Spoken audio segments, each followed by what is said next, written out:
Assalamualaikum warahmatullahi wabarakatuh.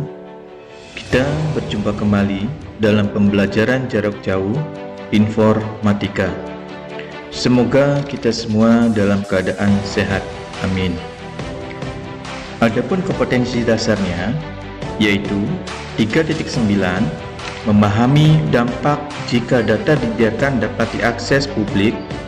4.9 mempublikasikan informasi publik yang patut.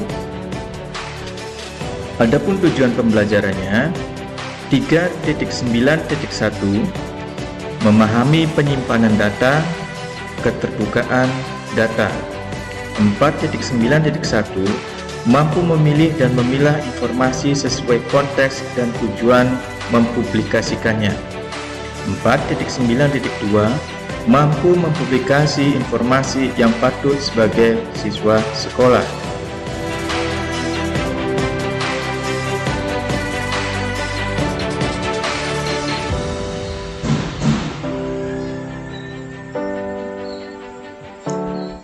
Apakah informasi itu? Secara sederhana, informasi adalah segala pengetahuan yang dikomunikasikan di antara manusia. Menurut Kamus Besar Bahasa Indonesia, arti informasi adalah yang pertama, penerangan, yang kedua, pemberitahuan, kabar, berita tentang sesuatu, yang ketiga, keseluruhan makna yang menunjang amanat yang terlihat di bagian-bagian amanat itu. Menurut Undang-Undang Nomor 14 Tahun 2008 tentang kebebasan informasi publik, definisi informasi adalah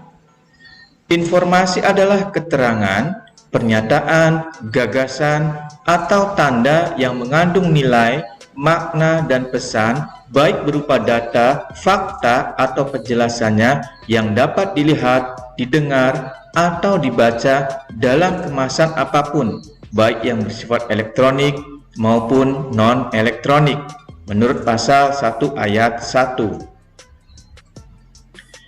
Sedangkan informasi publik adalah informasi yang dihasilkan, disimpan, dikelola, dikirim, dan atau diterima oleh suatu badan publik yang berkaitan dengan penyelenggara dan penyelenggaraan negara dan atau penyelenggara dan penyelenggaraan badan publik lainnya yang sesuai dengan undang-undang ini, serta informasi lain yang berkaitan dengan kepentingan publik.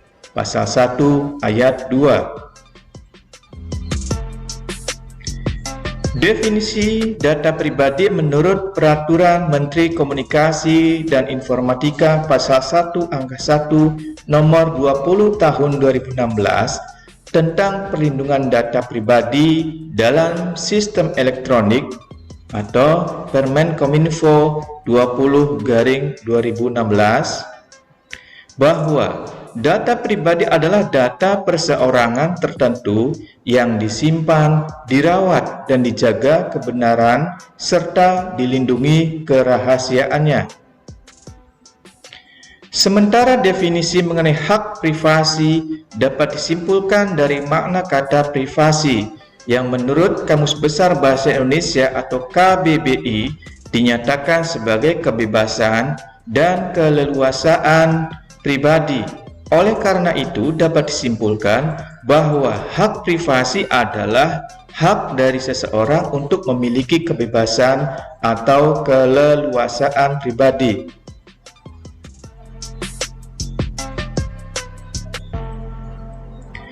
Keterkaitan hak privasi dan pribadi dapat ditemukan melalui pasal 28 huruf G Ayat 1 Undang-Undang Dasar Negara Republik Indonesia tahun 1945 UUD yang menyatakan bahwa setiap orang berhak atas perlindungan diri, pribadi, keluarga, kehormatan, martabat, dan harta benda yang di bawah kekuasaannya, serta berhak atas rasa aman dan perlindungan dari ancaman ketakutan untuk berbuat atau tidak berbuat sesuatu yang merupakan hak asasi.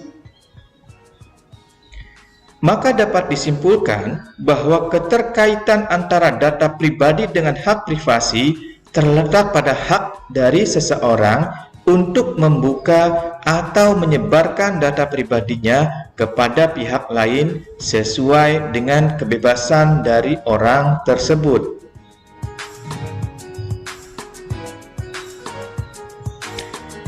Mengenai perlindungan hukum bagi orang yang melanggar hak privasi diatur di dalam pasal 26 ayat 2 Undang-Undang ITE yang berbunyi, setiap orang yang dilanggar haknya sebagaimana dimaksud pada ayat 1 dapat mengajukan gugatan atas kerugian yang ditimbulkan berdasarkan undang-undang ini. Berdasarkan ketentuan di atas, setiap orang yang merasa hak privasinya terganggu oleh orang lain dapat mengajukan gugatan ke pengadilan.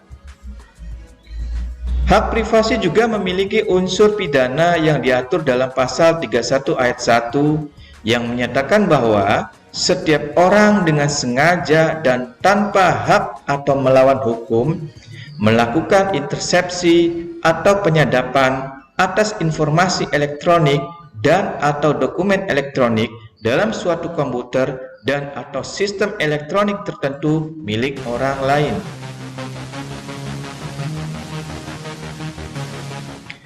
Cara memilih dan memilah informasi sesuai konteks dan tujuan mempublikasikannya. Yang pertama, pilih berita sesuai kebutuhan. Yang kedua, baca berita dengan lengkap, jangan judulnya saja. Yang ketiga, mengambil informasi dari sumber terpercaya. Yang keempat, memilih lebih dari satu sumber informasi. Yang kelima, berpikir kritis.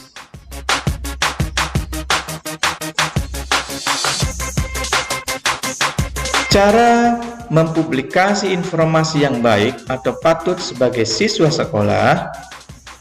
Yang pertama, menentukan tema dari informasi yang akan disampaikan. Artinya, tidak menyinggung unsur sara, bermanfaat bagi orang yang menerima informasi tersebut, dan menarik. Yang kedua, mengolah isi dari informasi. Maksudnya sesuai dengan etika penulisan jika berupa tertulis. Penggunaan bahasa yang baik dan benar. Isi harus tetap berada dalam lingkup tema dan tidak menyimpang. Yang ketiga, memberikan informasi yang jelas dan dapat dipertanggungjawabkan. Artinya, sehingga makna dari informasi dapat tersampaikan dan diterima dengan baik serta tidak menimbulkan kerancuan. Yang keempat, penyampaian informasi dikemas dalam bentuk kreatif.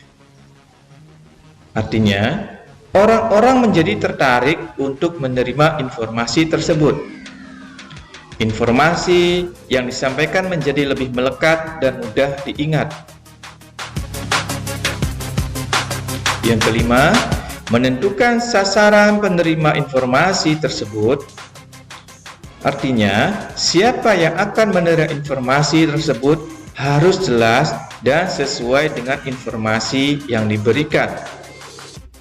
Yang keenam, mempublikasikan informasi pada tempat, waktu, dan keadaan yang tepat.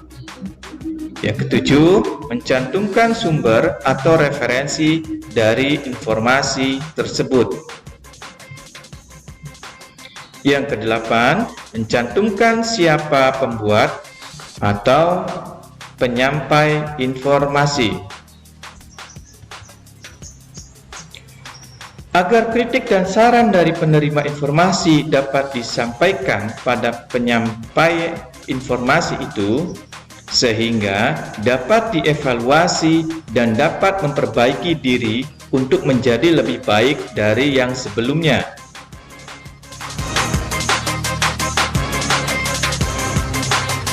Tugas mandiri. Link tugas mandiri akan diberikan setelah memahami materi ini. Selamat belajar. Terima kasih. Wassalamualaikum warahmatullahi wabarakatuh.